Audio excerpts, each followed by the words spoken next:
Hello, I'm Dr. Samuel Sennett, and I'm excited to share with you about quantitative research and talk a little bit about mixed methods research.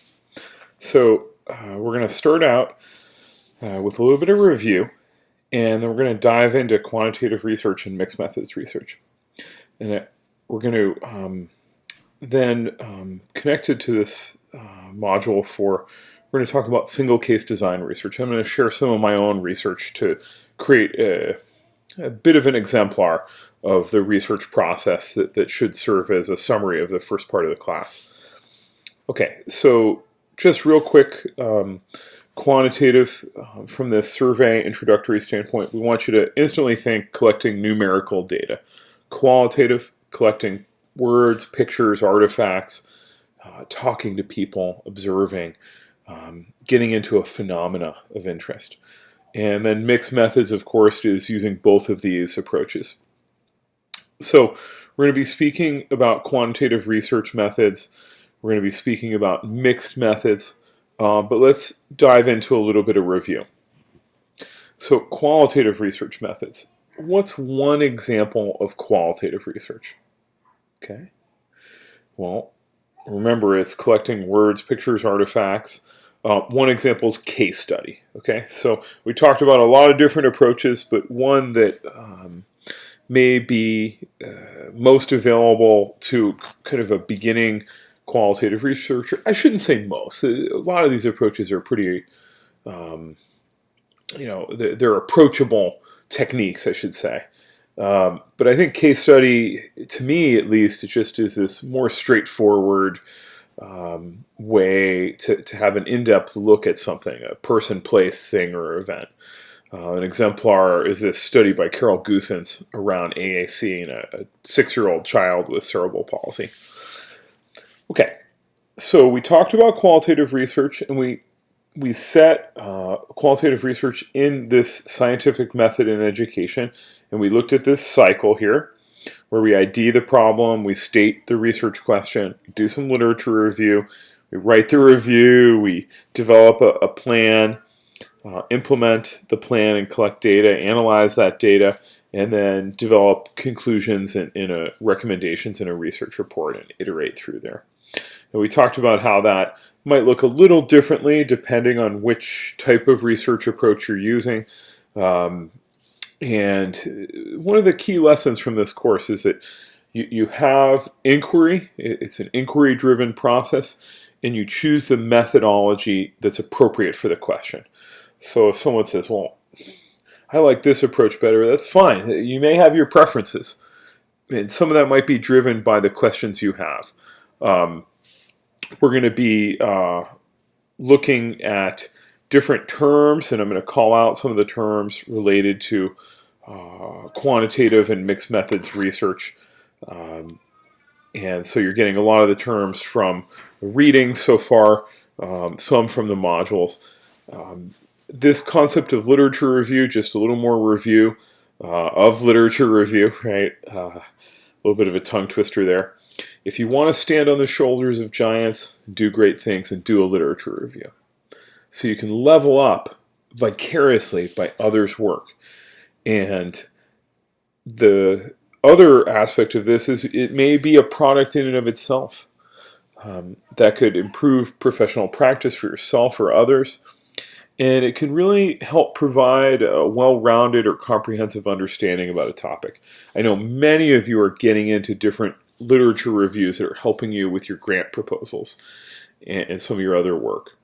So remember these types of literature reviews. The type that you're going to be putting in your grant proposal would be most closely described as a narrative literature review. Now, you may have some systematic elements, like you might have some very clear search terms you used or a way that you qualified studies to be included in your review. But it certainly wouldn't be in a proposal a full systematic review most of the time. And remember, there's narrative review. That's kind of the least rigorous, if you will, where systematic review and meta-analysis may have very well-defined methodologies with very good and careful protections to the integrity of the process and the ethics of the process. Metasynthesis, if you recall, was the act of doing this systematic review for qualitative research. One tip I showed you was how to make a literature review table where you can put the studies in one column and then take your highlights and extract them into paraphrases or direct quotes into a note with a page number so you can find it again, and then you can start to develop codes. It's a great way to start to process data out of a literature review process. So quick summary, just as review, literature review can help you know or learn what's known about a topic, know what's known. Yeah, it can help that too. It can help you design your research study. You may get ideas about approach or methodology of, say, a measure or an intervention.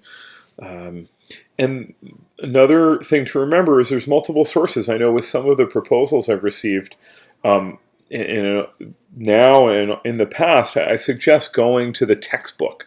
This would be an example of a secondary source, a textbook, or even a preliminary source, they call it in our book we're reading. But this idea of using secondary sources can be a great way to get started with a topic. It can even point to some primary sources you want to read. The way you summarize literature reviews, these could be in a narrative format. They can be more quantitative, such as a meta-analysis. And we talked about how this can, this process can really inform your research questions. And it can really help you learn about a topic.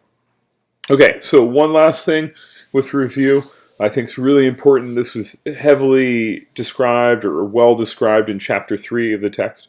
It's about limiting your topic. Most topics that people talk about with research are too broad, okay? And there were some great examples of very broad topics brought up in this round of proposals. It's beautiful. Start with where you're at. If you need to just get that topic out, that's terrific. But then you want to ratchet it down, and you can look at Table 3.1 as a review. It has really good examples there, and you can state your specific research questions or hypotheses. That may help you with your focus and to refine down your ideas. Okay, so let's move on and talk about quantitative research. I hope that review's helpful. I know it took a few minutes there, but just want to restate some of the core ideas that we've studied in the first couple of weeks of the class. I know we're starting in on week 4 for those of you following along with these modules systematically. So quantitative research. Special educators are often associated with quantitative research, in particular because of the emphasis on single case design research in special education and applied behavior analysis as well, of course. So collecting numerical data. Here's an exemplar from Sally Rogers and Geraldine Dawson and colleagues. This is a randomized controlled trial of an intervention for toddlers with autism, the Early Start Denver model. And we think of oftentimes these big studies with a control group and an intervention group and collecting numerical data. That's just one type. Okay, so we want to demystify that during this module. But we also want to recognize that some of this is pretty straightforward. So we're going to talk about some of the exemplars, but just quantitative methods. This is the collection and analysis of numerical data, and this is used to describe, explain, predict, or control variables or phenomena of interest. When we say control, we don't mean it in some sort of strange way. We mean that we want to describe that we're doing something or that something's happening, and then we want to look at the impact of that. And so that's what we mean by control, is that we have a certain assurance that what we think is happening, or that we are documenting what's happening. That's maybe a better way to put it. So with some of these terms, one of the things I really want to call out is participants, and then independent variable and dependent variable. So I'm going to talk about those from quantitative research. I really want you to know what an independent and dependent variable is. For those of you who have taken courses or do research, this is just review, but I just want it to be automatic for you. Okay, so experimental group design. Let's look at a couple of these examples of quantitative research. This is considered the gold standard in educational research still. There's new techniques and nuances on clinical trials. Some of the ones I know I'm interested in personally are these more adaptive designs and designs that allow for the flexibility that's needed for these intensive interventions. Okay, so experimental group design. This is a randomized group comparison of an experimental condition, that's one group, to a control group. And the way to think about it is people get the intervention or they get some control. Now that might be that there's no treatment, but it also could be that there's some treatment, it just doesn't have the component that we think is effective or that we're testing. So it may be, an example of that is in shared reading interventions, oftentimes they compare this interactive or dialogic shared reading with still a reading.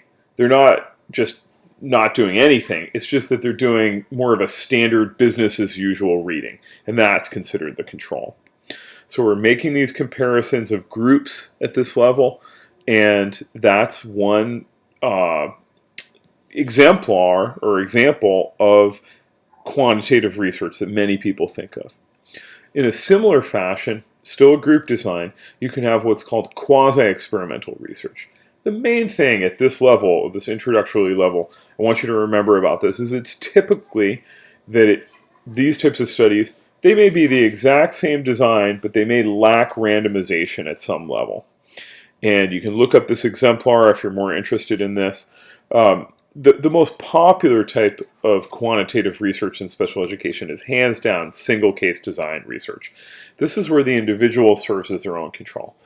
We contrast that to this group design research where we are comparing group data typically. And single case design, we're going to look at an individual typically before and after and during an intervention. So an exemplar is my dissertation research. I ran a couple different studies using single case designs. Okay, another example is this correlational research that's quantitative. We're looking for patterns in the data and we're running analyses. One very interesting approach is using this propensity score matching. And I learned about this from Paul Morgan, the author of this article. And it's a very fascinating approach. If you're interested, you can look up the article, and there's some nice tutorials on propensity score approaches. Okay, so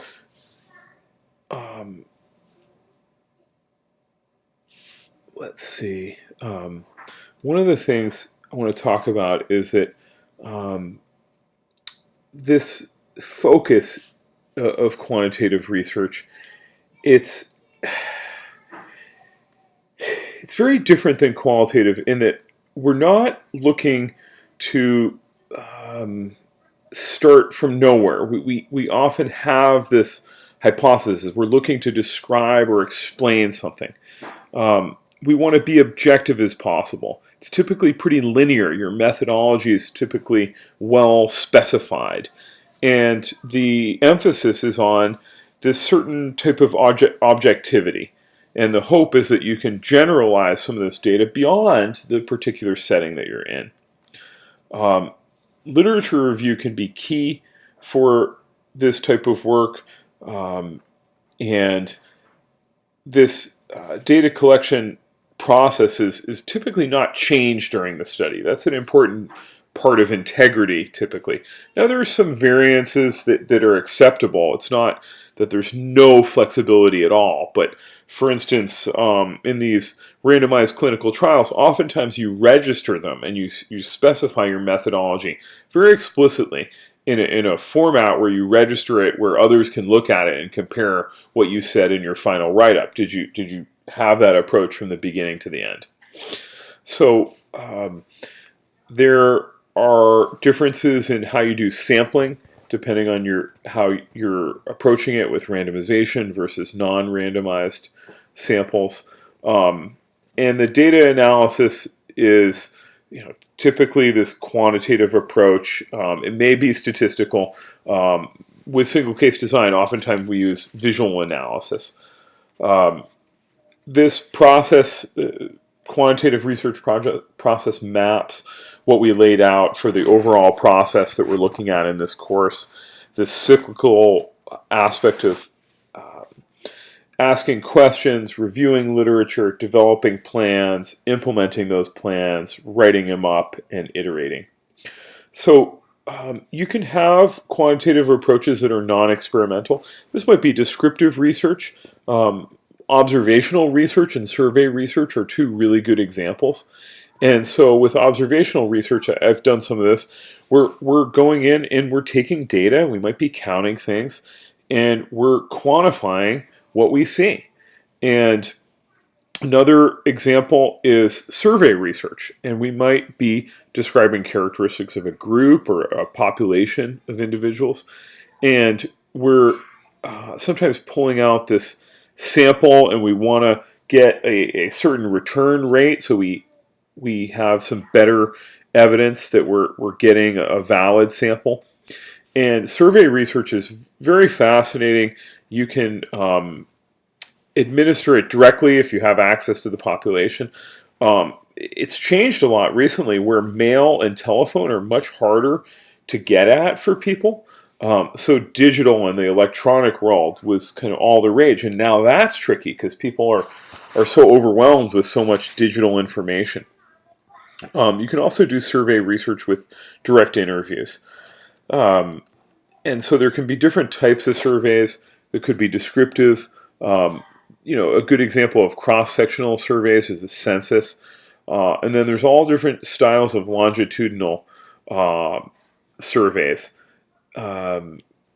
So with survey research and this kind of descriptive approach, there can be great strengths, and you see this unbelievable ability to generalize data if you get the right, truly random sample.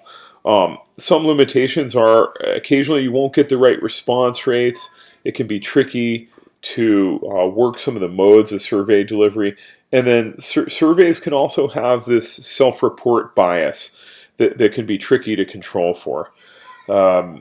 Another approach to speak about, and again, this is just really high level, just know about the rough description of what these mean. Correlational research, this is where you're looking to look at two or more variables, and sometimes you're looking at this explanatory, you're trying to explain the relationship. Other times you're looking at predicting what will happen in the future. And you're not manipulating the variables. That's the key thing to know here. You're looking at as they exist in nature. That being said, you're looking at these relationships with some sort of what they call correlation coefficient. Sometimes we use the letter R to describe that.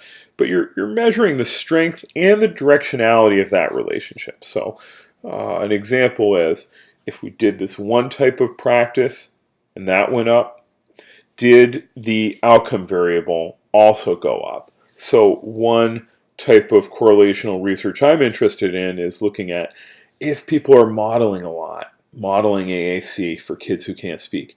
Did we see a lot more usage or expressive usage of AAC long term? And it's fun thinking about looking at these big data sets and looking at the correlations, and then looking at that's from an explanatory standpoint, and then can we look at it from a predictive standpoint? Can we start to predict how much expressive language we're going to see if we know what the input is? Let's just describe it that way. Okay, so moving on, correlational research process. This is going to mirror our other, our main line of thinking. And so the strengths of this approach, correlational, is very simple. Often you can access this with a little bit of knowledge of SPSS or Excel. Even some of the data, you could even really hand analyze. It's not what we would typically do. I'm laughing because I remember doing this in the statistics classes I took. We practiced deriving the results by hand just to understand what was going on. But that being said, this major limitation is correlation is not causation. That's something was drilled in our heads as researchers. You must have some sort of surety that the data is valid and reliable. If you're starting to try to draw conclusions and make some estimates, you might not be saying that correlation is causation, but you might be claiming a relationship. And if something's off, whether the data is not even valid or something's not reliable, there's a not reliable pattern in the data, or you might have a problem with those relationships that you're describing. They may not be fully accurate, or you might have conditions that you're just not accounting for. So that being said, this causal comparative approach, this is where they also call it this ex post facto. So the good way to describe it is you're trying to describe why one group is different from another, and that you're going to look back to determine what happened there, what led to these differences. So you have this presumed cause that's already occurred, and this is called the grouping variable. And then you're going to look at this dependent variable. This is this outcome measure. Okay, so you've got independent variable. This is, here we call it the grouping variable, and then dependent variable, that's the same as other quantitative approaches. That's your outcome. Okay, so a good example of an explanatory factor in causal comparative research is a pre-existing condition. And you're looking at these cause and effect type relationships. And like we said, it's often difficult in any one study to make a clear causation statement. That's often very far from possible in any one study. Okay, so there's symbols. We're not going to get into these a lot, but I just want you to know sometimes people throw out letters for things like treatment condition or observation, the experimental group names. And so causal comparative, again, very similar approach, except for we're looking back at this data. And this can be very powerful when you don't have the opportunity to run an experimental design. It might be too dangerous. It just might be that something already happened and we have to go back and try to figure out what was going on there. So moving on to experimental designs, we've got these pre-experimental designs like this one-shot case study. We've got quasi, true experiments, and single case or single subject designs. So let's just dive in and go through these pretty quickly. With a true experimental design, this is considered, again, the gold standard, really the only way to convincingly show in educational research at the highest level, show efficacy at the highest level.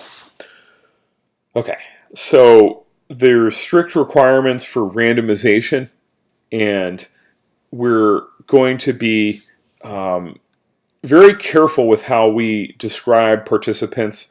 We're going to be looking at sorting into control groups versus comparison groups, and we're going to look at different approaches to this where you sometimes just have one variable. These are called single variable designs. This is where we show one single comparison, control group versus intervention. There's other types of designs that may have multiple interventions being tested at the same time. These are called factorial designs. Okay, so talking about these pre-experimental designs, these are considered a low level of rigor. Here's one here. This is the one-shot case study.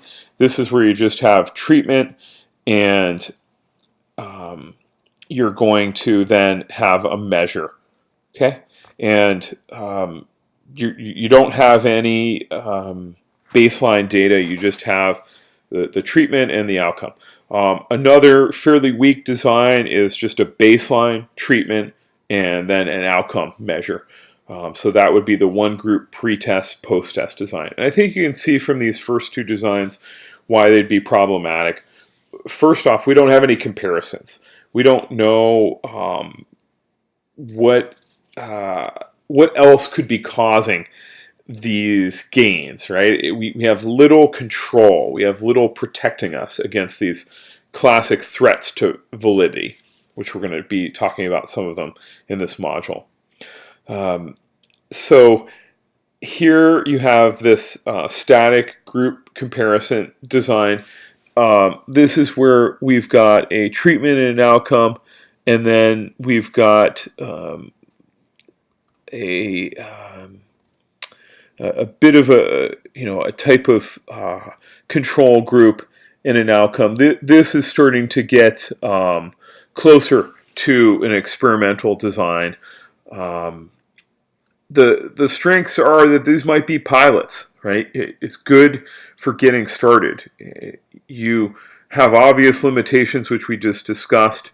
The next step up is where you have what's called a quasi-experimental design. This is where you don't have randomization. That's what I want you to remember. And this could be very appropriate if you don't have access to randomization. And this is where you may have one exemplar here. This is the matching post-test only control group design. And so you have two groups that are matched, so that's good. And then you're going to have one group go into treatment and one group just be the control, and then you're going to measure the outcome on both. So I think you can see that in the diagram. And what's very interesting about this is you have that control group and you have that comparison and you have that match sample. You don't have the randomization. And so you have some assurance that they're similar because the groups are matched, but it's not randomization. You don't have that added level of rigor. And by adding randomization, it just gives us this assurance that there's not something, what we call a systematic influencer, if you will. So this matching pre-test, post-test control group design, this is another quasi-experimental design. And this is where we're going to do the same thing that we just did, but we're adding a pre-test in addition to the post-test. So you can see how this is getting a lot stronger. We know these groups' performance at baseline. That's the pre-test. They're matched. And then we have a control group versus the intervention group. So you can see how the quality or the rigor is increasing. And there's this concept of counterbalancing in quantitative research. And you can see here with this counterbalance design, we have treatment, and we have three different groups, and then we're going to be trying out the treatments in different orders. So in the first group, you've got treatment 1, and then a measure, treatment 2, a measure, treatment 3, a measure.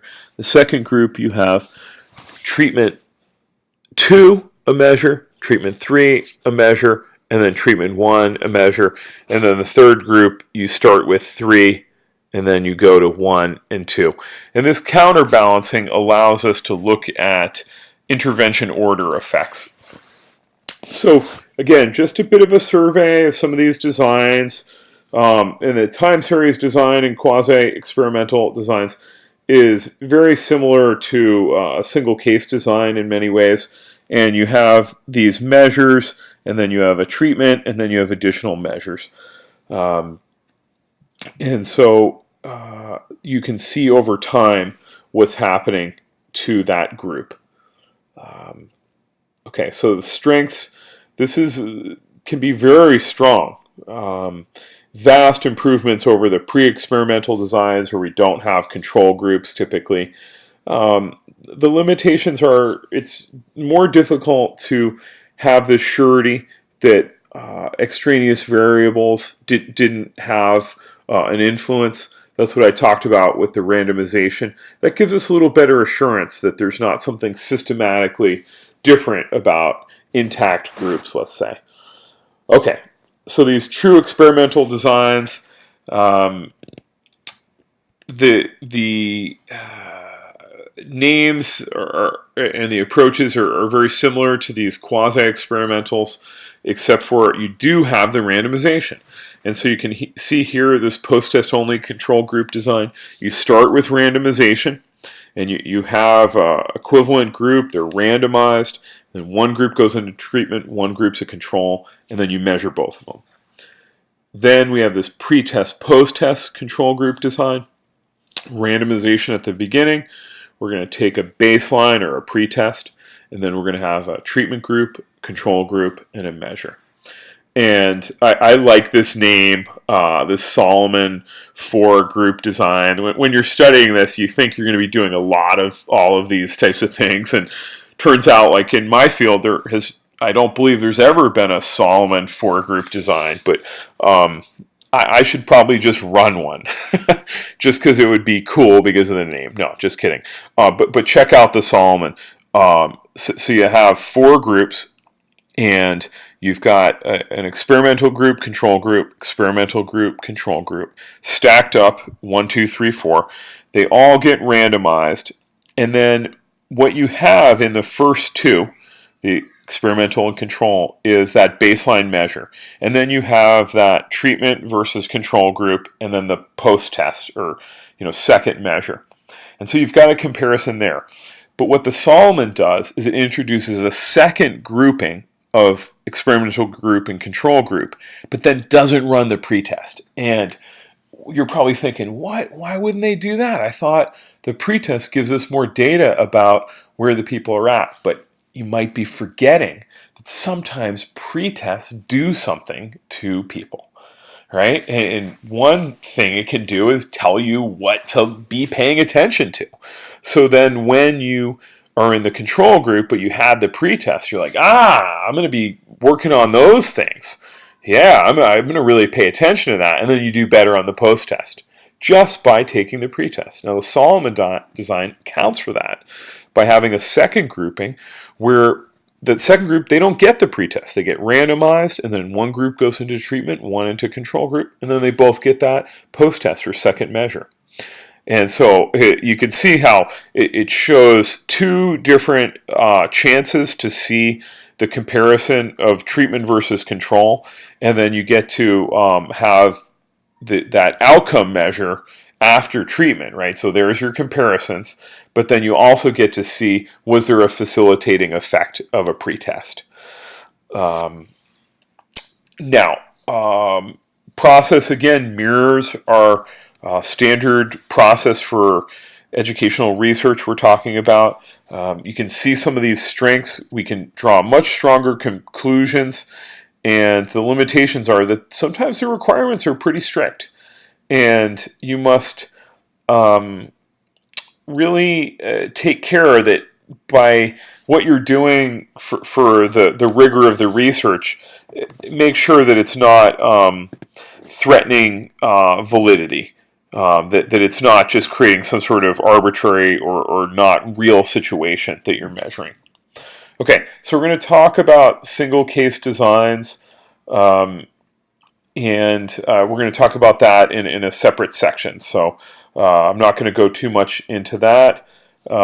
What I do want to introduce is this concept of threats to validity. This is really important. I want you to know all of these. So these are all going to be terms to know. So internal validity can be defined as the degree to which measured differences on an outcome or dependent variable are the direct result of manipulation or change in the independent variable. Okay, basically, it's that we know that what we did accounted for that outcome. And so that is considered internal validity. And we have all these threats to that equation, if you will. And so if you think about, if I drink water, I drink 4 or 5 cups of water, and the outcome is I get more hydrated. Well, we can have good internal validity that that's the case, right? Now, the other thing is, let's just say I drank 1 glass of water and I was hydrated. Well, did that 1 glass of water account for my hydration? Maybe not. Maybe there was a history threat where maybe I drank a Gatorade right around when I drank that glass of water. Maturation, this is going to be a little harder to do as an example here. It's maybe I, drink. If maturation doesn't come into play, this exemplar is going to break down. I'm going to just break out of that. That's so funny. I just threw that in there. I was just thinking about. I was thirsty, actually. I've been out in the sun all day. Because it's summertime. Okay, so let me get my train of thought. Hopefully you're laughing here. Some of you are like, oh my gosh, tell me about maturation. Okay, so maturation, a good example is I work with preschoolers, and sometimes just over time they're going to be developing skills, and then the researcher may count or credit themselves for that change, but it's really just children grow. Okay.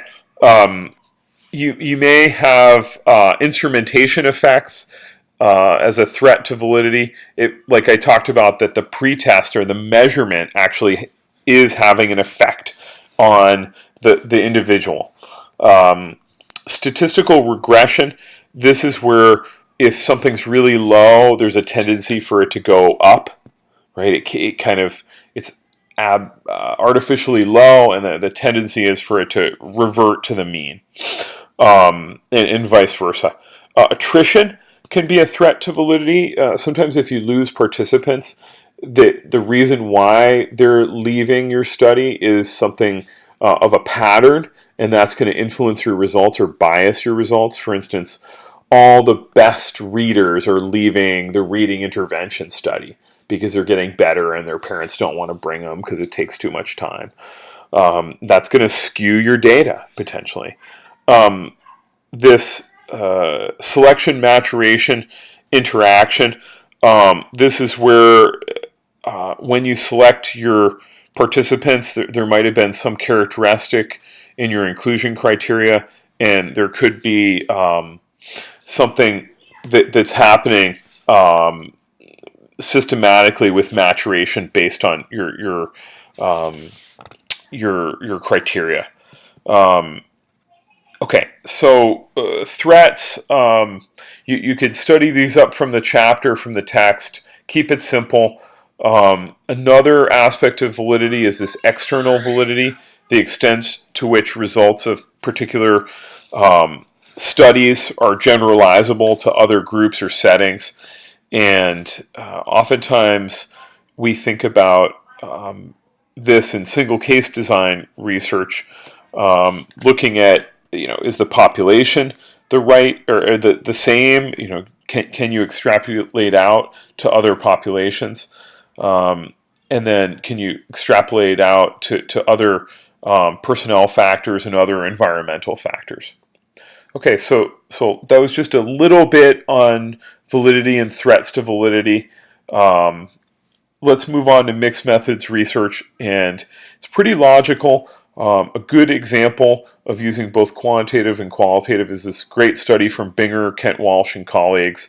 I included this in my research review in 2016, teaching Latino parents to support the multi-symbol message productions of their children who require AAC. They ran a focus group and a single case design study in the same project, and that was a mixed methods study. They used the focus group to inform the single case design. So these core characteristics, mixed methods, collecting, analyzing persuasively and rigorously both quantitative and qualitative data, and you're going to base it on appropriate research questions. You can be mixing either concurrently, combining or merging them, or doing them sequentially, or embedding them. For instance, you might have a large quantitative study where you've embedded some qualitative research. My research exemplar in the single case design is going to show some of that. Mixed methods research, you may give priority to one form of the data. You might have a mostly quantitative study and some qualitative, or vice versa. And these might be in a single study or multiple phases in a program of research. So for instance, the study I cited was in one study, but it may be over the course of a series of studies. You go back and forth and use different quantitative and qualitative approaches. So another core characteristic is framing in the philosophical and theoretical lenses. I like to think about myself as a pretty balanced researcher, and I feel like I can dip into qualitative and quantitative research. But it is important to really look at your theoretical lens, and see how you can do this in a way that works for you, in the way you see the world. And you want to have a really good plan. You want to combine the procedures into a specific research protocol that really serves the purposes of your study and your overall research. So here are some of the methodologies. This is the convergent parallel mixed methods research design. This is where you're going to do quantitative and qualitative, compare, contrast, relate, and then interpret. This explanatory sequential design, this is where you're going to, as it's pretty straightforward, it's in sequence. And you can see here, this is where you're going to go quantitative first and follow up with qualitative. The exploratory sequential design, you can see qualitative first builds to quantitative. Embedded design, this you can see where you've got a quantitative design, and then you have qualitative embedded inside of that, or vice versa. So what I described, where I ran mainly a single case design, but then I had a qualitative component inside that design, that would be considered embedded. Transformative design, this is very interesting to me. This is where you're conducting your entire study within a transformative theoretical framework. So you're really trying to break out of the mold, and oftentimes my understanding is that it's radical connection to communities, and you're really trying to serve. And so here you can see a quantitative study that follows up with qualitative, and this goal is to really explain why you got your results, why you got your efficacy data the way you did. And so another approach is this multi-phase design, where you see here, you might have a qualitative study that informs quantitative, and then you're going to go to a mixed methods approach. So you're going to have some decisions when you're doing this mixed methods research. You're going to have to think about the level of interaction between the strands. Are you going to have it be kind of commingled? Is it going to be back and forth? Are they going to be kind of separate lines of inquiry? Which one's going to be more important or weighted the most, quantitative, qualitative? What's the timing? Right? Is this concurrent, sequential, multi-phase? And if you're going to be doing some of both together, what are the procedures? How are you going to keep some of this inquiry organized? And so we're going to have to look at validity and research protections here, just like we have to do with all research. We can see a lot of great strengths in this approach where we can show efficacy data and then we can better explain the nuances of that data. And on a certain level, the strength is that you might have research questions that require these different approaches. I know we're reading this, and this is an introductory text. When I heard about this, I felt like it was set up as quantitative versus qualitative. Now the way I look at it is it's just both are important. You use them as you need to, and you keep it real. And so I think when we study things abstractly like this, they seem so almost at odds. But I want to leave you with that while this may be more time consuming to look at a greater dimensionality of a phenomena, it's worthwhile. And some folks will be biased towards one versus the other. But I'm one researcher who can tell you that it doesn't have to be that way. So I hope you can enjoy exploring both methodologies, and we're going to get into single case design research next. Thanks for listening to this overview of quantitative research, and which started with a bit of a review of the course content. Thank you very much, everyone.